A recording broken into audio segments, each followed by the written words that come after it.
ఇది ఫ్రెండ్స్ చాయ్ వస్తాయంటే చాయ్ మొక్క అంటది. అంటే దీంట్లోంచి మొగ్గల కింద వస్తుంది. ఆ మొగ్గ ఎండబెట్టుకుని దాన్ని రేకు వస్తుంది కదా, ఆ రేకుని ఎండబెట్టి దాంట్లో చాయలు వేడి నీళ్ళలో ముంచితే బాగుంటుందంట. ఇది ఎదిగిన తర్వాత మీకు వివరంగా చెప్తాను దీని సంగతి.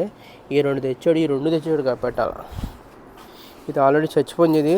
దీన్ని తీసేసి మళ్ళీ కప్పెట్టాలి. ఇక కప్పెట్టాలి. మీకు దీని గురించి వివరంగా ఇది మా ఇంట్లో చిన్న అధిక కింద ఉంటుంది. ఇదంతా ఒక పెద్ద వీడియో కింద తీసి పెడతాను. ఇది దీని మొక్క ఏదో పేరు మా ఓన్ అడిగి చెప్తాను, మా బాబా గారిని. తర్వాత ఇది కూడా చచ్చిపోయింది. దీన్ని లాగాలి అక్కడ. దాని తర్వాత ఇది చచ్చిపోయింది, దీన్ని లాగాలి. ఈ కాయింతం మొక్కలు కాదు, కాయింతంగా వస్తాయి కదా ఆ మొక్కలు, ఇవన్నీ చచ్చిపోయి. ఇది వచ్చి కాశీ రేంగాయలు. ఇది పెద్ద రేంగాయలు కానీ ఇప్పుడు కాస్తలేదు, కాసిన మీకు వివరంగా చెప్తాను. దాని తర్వాత వచ్చి ఇది ఉయ్యాల కట్టిన, దీని గురించి వివరంగా చెప్తాను వేరే వీడియోని. ఇది వచ్చి తులసి మొక్క. మా ఇంట్లో తులసి మొక్క ఉన్నాయి. ఉన్న మొక్కలున్నాయి, ఇంకో వీడియోలో చెప్తాను. మరి ఉంటాను, మరో వీడియోతో మళ్ళీ కలుసుకుందాం.